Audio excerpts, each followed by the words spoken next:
Welcome everybody to this month's webinar. I can't believe we are in the November webinar for 2020. I feel like this year on one hand has flown by and on another hand has dragged along, kicking and screaming. But we are here.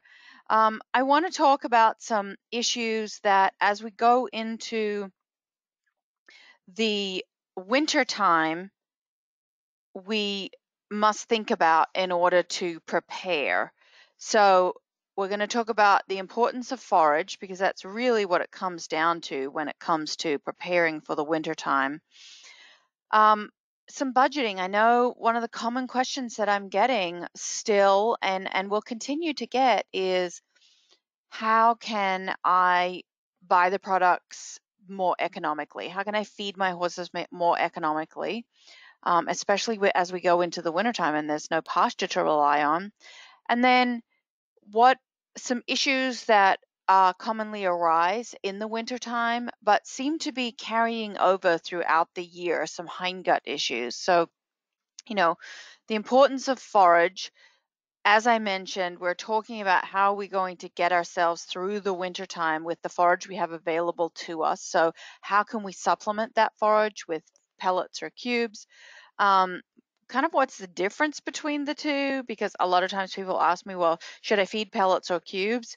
Some of the pros and cons to bagged forages. And then, of course, what we're all here for is supplements that will complement this forage-based diet that we're feeding over the winter time, and supplements that are going to help mediate or mitigate some of the problems that arise when our horses don't have access to pasture. So as we all know, this is the food pyramid for the horse. The forage is the most important part of the horse's diet, and so it's also the largest part of the horse's diet. I'm not saying that grain and supplements are in order of importance on this pyramid, but they're in order of the size and which you would feed. But forage is the most important, and you feed the most of it. So we know that the horse its digestive system is anatomically designed to digest and utilize fiber. That's really all it's meant to do. Over 65% of the digestive capacity of the horse is dedicated to just digesting fiber. It's this big fluffy colon in the last part of the horse's digestive system. And that fiber doesn't necessarily come from pasture. A lot of our horses don't eat fresh pasture. They're reliant on us for hay or forage products, and especially this time of year, they're 100% reliant on us for their fiber requirements because there just is no pasture available. What does this mean? We need to wrap our heads around what it means to feed your horse enough fiber. Well, number one, you need to have a good estimation of your horse's body weight, because everything in feeding horses is based off your horse's body weight. So let's say we've got that 1,000-pound horse. Really, a lot of our horses are probably 1,200 to 1,300 pounds. But let's say we've got that 1,000-pound horse. Absolute bare minimum is 1% of body weight. You've all heard me say if I've got a fat horse and I want it to go on a diet, I'm going to feed them about 1.2% of body weight. They will lose weight on that, but it becomes very difficult to manage that horse because that 12 pounds of forage that you're feeding that horse, you need to spread that over a 24-hour period. That is very difficult. Generally, we're going to be feeding these horses anywhere between 1.5 to 2.5, maybe up to 3% of their body weight. So we're looking at 15 to 25, maybe 30 pounds of hay per day that we're feeding these horses. And again, right now, it comes down to how do I spread that out over 24 hours? Maybe I can only go out to the barn twice a day because I work to afford all of this. So I've just found, I often talk about, different options, and I found a really great picture tonight that I'll show you. But I just want to go back to what happens if you don't feed enough forage. Well, obviously we're going to have hindgut acidosis, where the hindgut gets really upset, and we'll talk about that a little bit more later on. Your horses are going to colic. They're going to have gastric ulcers. They will be chewing wood. They'll be chewing fences, like in this picture here. They'll develop aggressive behaviors.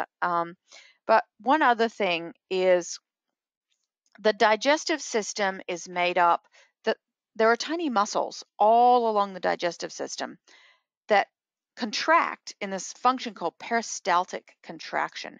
And that just means these tiny little contractions all the way down the digestive system that continue to push the food down the digestive system.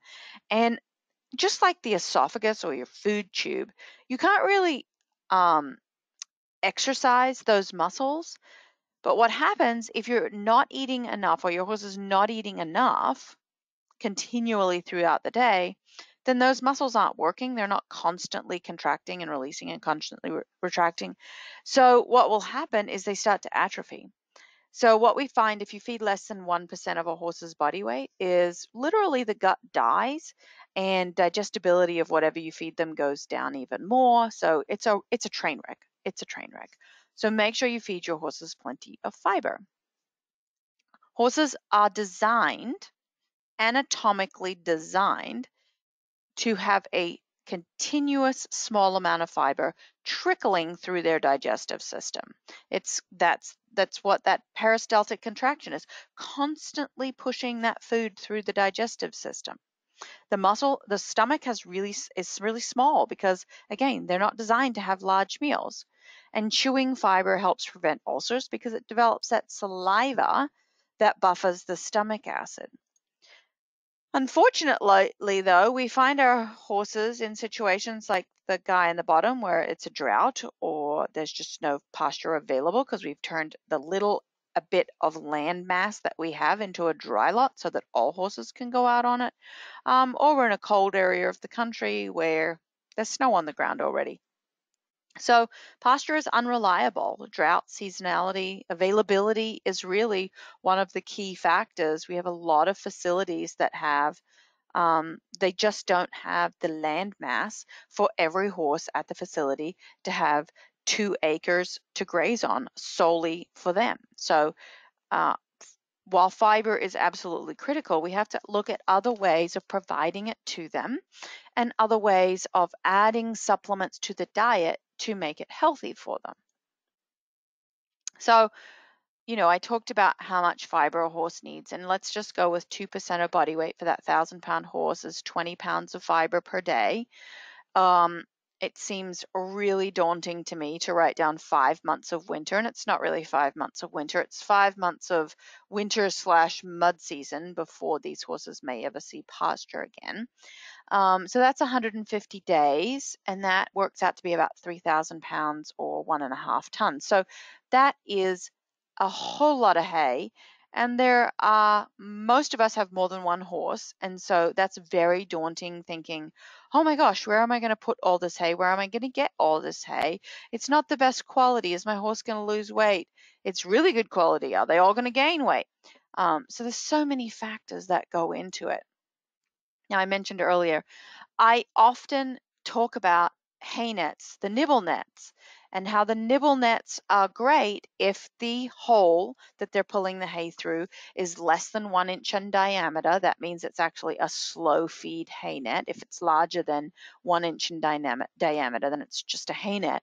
But these hay nets are designed to be attached to the wall, and then we're always cautious about, well, my horse is going to get his foot stuck in it, so I hang it up higher, and that takes the horse out of its anatomical feeding position. And if you've heard me speak before, you know that when the horse chews food, that bottom jaw works in a circular motion, and when you put the food closer to the ground, it significantly increases the amount of chews or jaw sweeps that horse does. And with every jaw sweep, we secrete saliva. So by hanging these slow feed hay nets higher up on the wall, it decreases saliva production, which in turn can increase our incidence of ulcers. So this is a perfect alternative. He's not going to put his foot in there. He's not going to waste it, because that's a big thing too. Everything costs a lot of money. And so when we're buying good hay, how do we make sure they're not wasting it? This is a great way that we can preserve all of the little flakes that fall off. We can use the slow feed hay net. We can get his head in the correct anatomical position. You can spray it down so that it's less dusty. and it's not hanging up on the wall, so he's not janking on it and aerosolizing all that dust. So this is a really cool idea. There are different forms of forage. We've got our conventional bales that we've all seen. We're all most familiar with those. And then compressed bales, where we take that 40-pound bale and we squeeze it down into a small little bale. It looks like it's for rabbits, and we go to pick it up and it's really heavy. Forage cubes, you can see there, that more like a nugget, versus pellets. And pellets can be small or larger, versus chopped forage. And oftentimes people think that there is a nutritional difference between these forms, and there's actually no nutritional difference between these forms. They're all the same as far as digestibility and nutritional value. That is, unless additives have been added. So a lot of times in chopped forage, people will add molasses or oil to keep the dust down. And it also, it's like when you wet something, it saturates the color and makes it look better. So, spraying some oil on the chopped forage saturates the color and makes it look nicer and greener, versus being more dull. Pellets, cubes, again, unless you're adding something to it, they're both the same in nutritional value. Now, as far as how the physical form affecting how horses can consume it, long stem hay always takes the longest to consume, the longest jaw sweeps, the more saliva production. Then chopped hay would increase rate of intake if you're putting it on hay, but it's a little slow, putting it on grain, sorry, but it's a little slower than long stem hay. And then forage cubes, I always recommending soaking forage cubes because they can be a little hard and unpalatable. Versus pellets, you can soak them or not soak them, but it really comes down to the horse's dentition. If they've got no teeth and they really need to drink their food, then you're going to be soaking forage pellets or cubes. You'll be hard pressed to get them to eat the chopped forage. But again, remember, as you decrease the fiber length, you increase the rate of intake. They will consume smaller fiber lengths much, much quicker, therefore produce less saliva. But these are practical, right? There are pros and cons to all of these. Why would we feed a processed forage product anything other than grass in a paddock? Well, it's convenient, right? It's easy to haul, it's easy to feed. A 40-pound bag of forage pellets is easier to store than a 40-pound bale of hay. Is usually an endless, consistent supply at our local feed store. Less storage, less waste, and a lot of these products are certified weed-free if that's something that's an issue for you. But the compressing, the grinding, the pelleting, the cubing, the chopping, it doesn't change digestibility. It'll change the rate of consumption. But always remember that good quality forage in any form is only about 50% digestible. So we need to find ways, adding other fiber sources that are a little more digestible, like beet pulp, or add supplements that improve fiber digestion. And we'll talk about that, because if we can bump this up, think about if we're feeding 20 or 30 pounds of hay to a horse today, I'll get out my calculator and say, okay, well, I don't need my calculator for what is 50% of 20 pounds. Well, that's 10 pounds, or 50% of 30 pounds is 15. But if we do,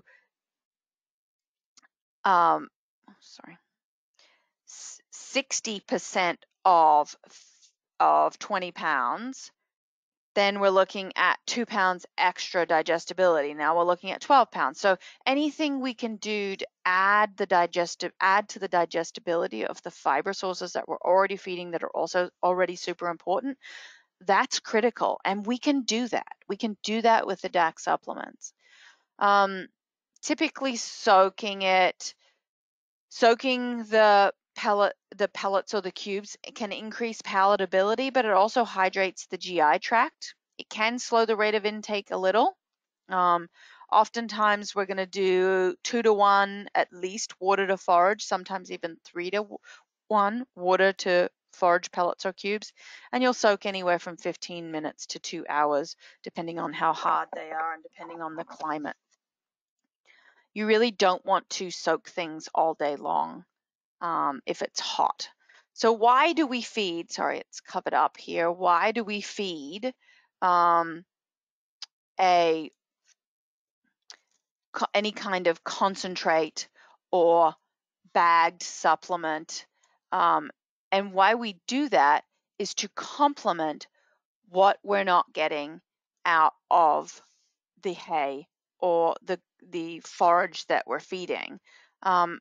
So that's why we would add a vitamin and mineral supplement, but we need to make sure that we're finding the correct products to complement the forage that meet the needs of your particular horse, not the next door neighbor's horse, not your trainer's horse, but your particular horse. What does your horse need?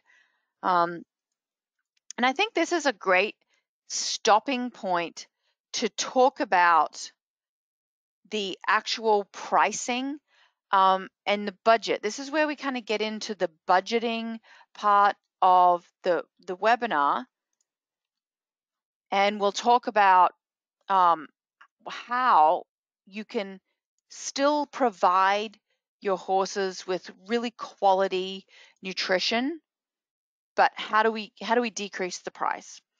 And I did this a while ago for a webinar, but I took the three key ingredients, right? We're gonna supplements that a lot of people can build a diet around: the DAC orange, the DAC oil, and the DAC DDA, for example. And I just calculated the cost per, now granted, these were prices, I think, from back in July, and we all know the prices fluctuate. So don't take these prices on face value that that's exactly what the price is now, but you get the gist of what I'm doing here. Let's say the DAC orange, for example. If you're just buying 5-pound bags, or you've got clients that are just buying 5-pound bags, it's going to cost, let's say if they're $35.28, that's the price that they were when I put this slide together a while ago, per ounce, that's 44 cents an ounce. Well, if we looked at the same time, the 40-pound bag of orange, well, its price was $151.73, so it only cost 24 cents an ounce. Oil, a gallon of oil, $35.28, so it works out to be 28 cents an ounce, versus 5 gallons, the big bucket of oil, worked out to be 19 cents an ounce. And the DDA, 45 cents an ounce versus 23 cents an ounce, depending on the size that you're buying.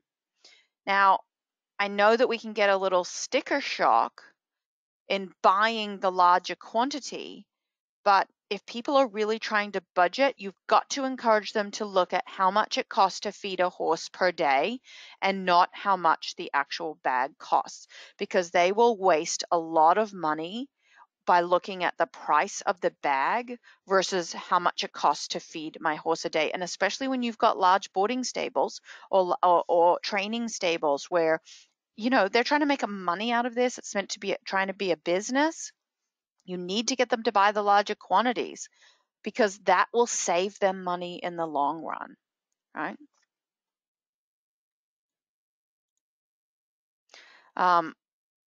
Over a year, a month, a week, I calculated the savings from feeding, how much it would cost for the DAC orange, a 5-pound bag at $35 or a 40-pound bag at $151, 2 ounces a day, which is the feeding rate. At the smaller sizes, 88 cents a day, $6 and change a week, $26 a month, and $321 a year to feed the DAC orange. Now, that doesn't sound bad, but you add that up over, you know, 10 horses. Let's say you've got 10 horses in the barn, then that's, now we're looking at $3,200 to feed those horses versus the $321. And if we're looking at the 40-pound bags, you know, it's half, it's almost half to feed it in the larger quantities. And again, if you've got 10 horses in the barn, you're going to feed, it's going to cost you $1,750 a year versus the $3,200 a year, that's significant savings. That's $1,500 savings by buying the larger quantities. That's real money. So just get thinking about that. So what in the DAC range is going to help us? I keep hopping on about fiber and increasing fiber digestion because that's the key to, improving hindgut health. That's the key to getting more bang for our buck out of the hay that we're feeding. What are we adding? Well, research, and remember, everything we do at DAC is based on research and science. The research, this is recent research, looking at adding yeast. What's yeast? Saccharomyces cerevisiae. Where do we have that? We have that in the DDA. We have that in the Cool Gut, in the Rescue Aid powder. There's a little bit in the vitamins and minerals, but really not enough to have this benefit. But the DDA, absolutely. Cool Gut, absolutely. We've got the recommended therapeutic dose of Saccharomyces per day. And let's look at what yeast supplementation does on the microbial population in the hindgut after an abrupt dietary change. Now that can just be you change the hay, you change the grain. It can even just be a weather change. Now they looked at dietary changes, but we all know we get those horses that you change the weather and it affects these horses. Now, this was a benign feeding change and it had a huge impact on these horses. They took 8 pony geldings, and some of you have seen this research before, but I think it's important. And they were feeding them a hay diet with 100 grams, or that's, a little under half a pound of grain and some molasses, or they transitioned them very abruptly to fresh green grass. And the treatment groups had 20 grams of live cell yeast compared to the control group. So the abrupt change was taking them from hay to grass and then from grass back to hay again. And what they found was that the key bacterial species in the hindgut, which is called Bacteroides, they show a huge decrease when you have a sudden dietary change. But in this study, what they found is the horses that had yeast in their diet, they maintained that bacterial population. So the bacterial population did not change. And the thing that causes gas colic, so when we make an abrupt dietary change and the horse gets gas colic, the reason they get gas colic is because the bacterial population changes abruptly. And in horses that are supplemented with yeast, they don't have that rapid change in bacterial population, and therefore they do not produce all that gas causing gas colic. What about prebiotics? Now we call yeast a probiotic, but prebiotics are what we call the biomass. Some even call BPOP a prebiotic, but we're looking at a moss here, moss and FOS family, and looking at prebiotics on the digestibility in adult and senior horses. So they took 12 horses, 6 were considered adult or mature horses, so they were about 7.5 years old. And then they had the other half of the group were senior horses, so 23 and above. And within both of those groups, so there's multiple things going on here. We've got 2 age groups, plus we've got adding prebiotics to the hay and ration balancer diet in one group and no prebiotics in the other group. So we've really got 4 groups going on here. Control and prebiotics for the mature horses and control and prebiotics for the older horses, the senior horses. And what we find here is these, when we look at the control horses, they're not getting any supplements. The red bars are the older horses and the black bars are the mature horses, so just the plain adult 7-year-old horses. And we're looking at dry matter percentage, digestibility, hemicellulose, ADF, and NDF are all just fiber fractions. So we're just looking at all different fractions of fiber here. And you can see that as a horse ages, the senior horses in every category of fiber digestion, they decrease their fiber digestion. which we know older horses, they don't maintain their weight as well, they don't chew their hay as well, so their ability to digest fiber decreases. But now look at this. This is phenomenal. When you add prebiotics to the diet, now all these horses now have been treated with a prebiotic. Now the senior horses and the mature horses, so the old horses and the adult horses, they all have the exact same fiber digestibility, whether it be dry matter, hemicellulose, ADF, or NDF. So we don't see that deviation that we were seeing before when the horses were not treated. So prebiotics in senior horses, so it's absolutely critical that every senior horse you know gets on the DDA because it can help them digest fiber. Some other research from Alltech looking at fiber digestion in the hindgut, and we look at different types of bacteria. So we've got lactic acid bacteria in the hindgut. That is an anaerobic bacteria, and these cellulitic bacteria, they break down a lot of different types of fiber. And you can see in both categories, the orange bars, those horses had been given yeast, and they had higher digestibility of fiber. Digestibility of fiber in late gestating mares.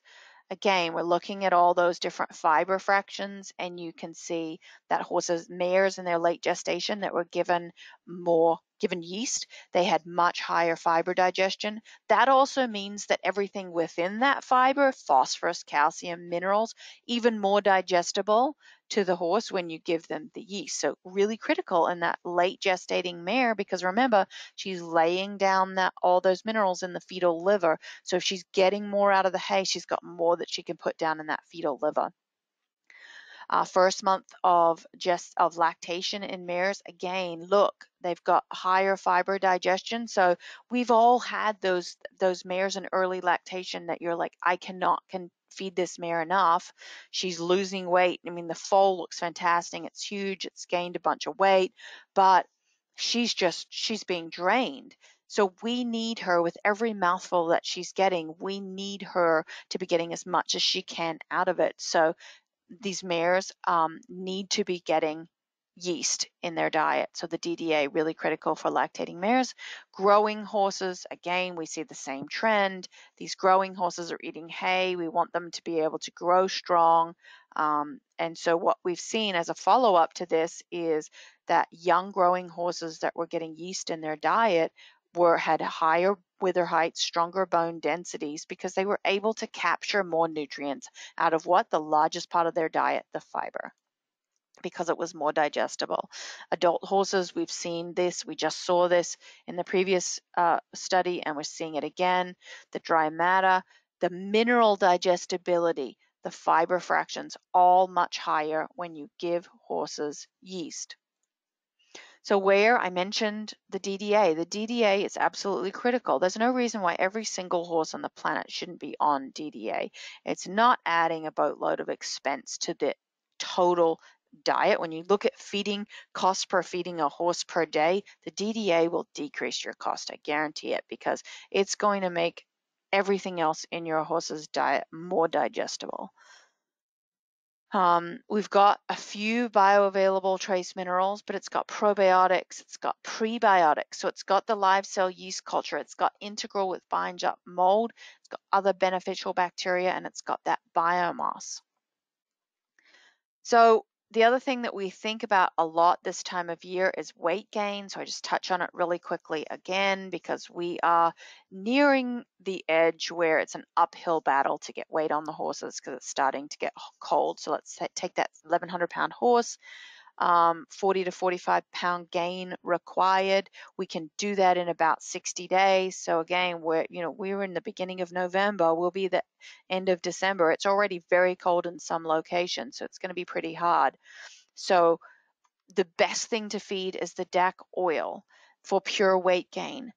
That being said, we 100% want to make sure that we are feeding plenty of fiber and we're adding the DDA to the diet so that they're getting more that they can out of the fiber. And then the oil, a little over 2 measuring cups a day for those 2 months will give you that weight gain. You know, when people call me and say, well, I'm feeding oil to my horse already and he's not gaining any weight, and I ask, literally somebody the other day told me they were feeding 3/4 of a tablespoon, 3/4 of a tablespoon of oil per day.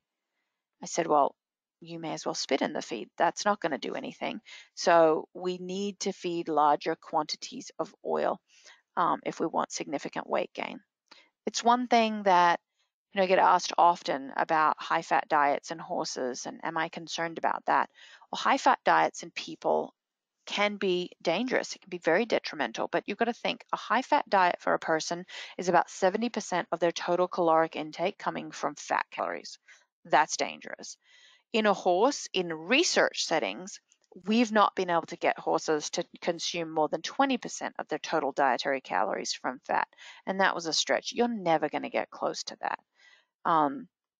Because remember, the fiber that you're feeding your horse, which is the majority of their diet, that's going to be 3% or less of fat.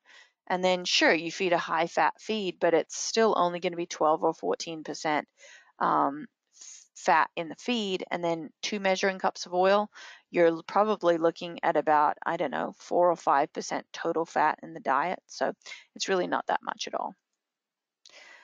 So my final topic I wanted to discuss, because one thing that we're all seem to be battling with, and it seems to be chronic now throughout the year. It used to be I would just deal with this at the end of winter. People would say, oh, my horse has diarrhea, or they've developed gastric ulcers, or they've really gone off their feed and they're losing weight. Or if we go back to the beginning bullet that I've got there, what we now have a name for, a term for, fecal water syndrome. And that's when we have formed fecal balls, but we still have all this loose water that's expelled when those fecal balls comes out. And we call that fecal water syndrome. And there are a whole lot of different causes for it. But I should say the thing that causes fecal water syndrome is stress. There are a whole slew of different causes to stress horses, but stress is what breaks down that gut barrier and causes this fecal water syndrome. Because fecal water syndrome, it's just the water is not being absorbed. If it's not being absorbed in the hindgut tissue, it means that there's something going on. Common stresses in horses: exercise, training, injuries, weather changes, trailering or traveling them, excess time spent in stalls. All of those are common stresses. Pathogenic bacteria, toxins from mold, parasite loads, changing the hay, quantity and frequency of grain feeding. Are you only feeding 2 meals a day? Are you feeding 4 meals a day? Are you feeding 3 meals? Socialization, whether your horse went from being in a big group and now it's by itself, or it went from being by itself to a group. It's working out the herd dynamics. Is your horse on any kind of antibiotic or non-steroidal? A gut medication for ulcers. So there are so many different causes for hindgut stress. It's just surprising that not every single horse on the planet has some issues. And we've talked in the past about a key ingredient called Butipearl ZEQ, and it provides 2 really important nutrients. Butyric acid, which is a volatile fatty acid that is created by bacteria that live in the hindgut. And what butyric acid does is it strengthens tight junctions. And remember, the tight junctions are the gates between the cells that line the intestinal wall, and those gates open to let digested food particles through into the bloodstream, and then they're supposed to close to stop non-digested food particles or toxins or parasites from flowing into the bloodstream. But with what is happening with hindgut distress or leaky gut is those gates, those tight junctions break down, and now we've got all kinds of junk floating freely backwards and forwards in and out of the intestine into the blood supply. Butyric acid is the energy source. It's the food for those intestinal cells. So those cells that line the intestinal wall that protect it and that also feed those tight junctions, those gates. Butyric acid is the energy source for this intestinal lining. Butyric acid supports the immune function. Well, how does it do that? Because the gut is the biggest part of your immune system. If your gut is breaking down, your immune system is breaking down. And it also reduces gut inflammation, because we're feeding those cells on the gut lining and keeping those healthy, then they're not becoming inflamed. Where does zinc come in? Zinc also, it's a mineral that strengthens those tight junctions. It feeds those tight junctions and makes them stronger. It expedites healing. Anyone that's gone to the grocery store and bought anything for your own immune function, any of the things like Zicam or any of those airborne products, we think it's vitamin C. It's not vitamin C. It's potent amounts of zinc, because it's absolutely critical for immune function. And the combination of these two products, this encapsulation technology, and allows it to get through the digestive system and end up in the hindgut. Remember, we've got to get through the acidic stomach, through the enzymes in the small intestine, and all the way to the hindgut for it to be able to have a benefit. BUTIPEARL-Z EQ was the first product of its kind on the market. As we mentioned, it provides supplemental butyric acid and zinc to help strengthen the intestinal tract of the horse. These are the bullet points that you use with your clients to sell this product. Strengthening the lining of the gut is vital to the health and performance of horses, because it improves nutrient absorption, right? If the gut lining is healthy, and then it's more able to absorb nutrients and digest nutrients, provides a strong barrier against parasites and pathogens and toxins. I have found immense success with a whole slew of horses that we'll discuss on the next slide, using a regime of 1 tube a day for 14 days. Okay, so 1 tube a day for 14 days. Doesn't matter what time of the day that you feed it, but 1 tube a day for 14 days, and we have seen significant results. The horses that we will see these issues in, that chronic diarrhea, they've gone off their food. We can't get them to eat anything. They're losing weight. That fecal water syndrome that I mentioned, where we have formed fecal balls and water. The other thing that we're going to do in conjunction with the Rescue Aid Paste is that we're going to pair them back to just a forage-based diet. So get a forage pellet, get a forage cube or chopped forage, and you want to feed that at like 15 to 20 pounds a day. Just put it in front of them. Let them eat it, nibble away at it as they want. Take everything else away and put in the Rescue Aid Paste every day for 14 days, and you will notice their appetite start to boost back up. When you start to see their appetite bounce back, then we can start to add in something like the DAC orange, slowly add in a bit of oil, and then when the horse goes off this Rescue Aid Paste, we want to transition them over to something like the Cool Gut or the DDA, depending.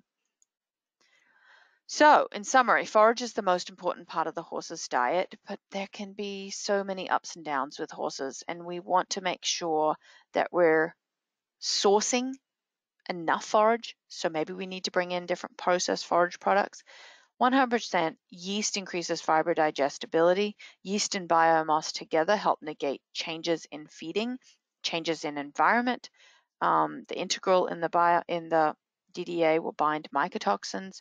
The Rescue Aid Paste, because it's got the BUTIPEARL-Z in it, can be really, really helpful for severe hindgut distress. So I'll take any questions at this point, and I appreciate you following along.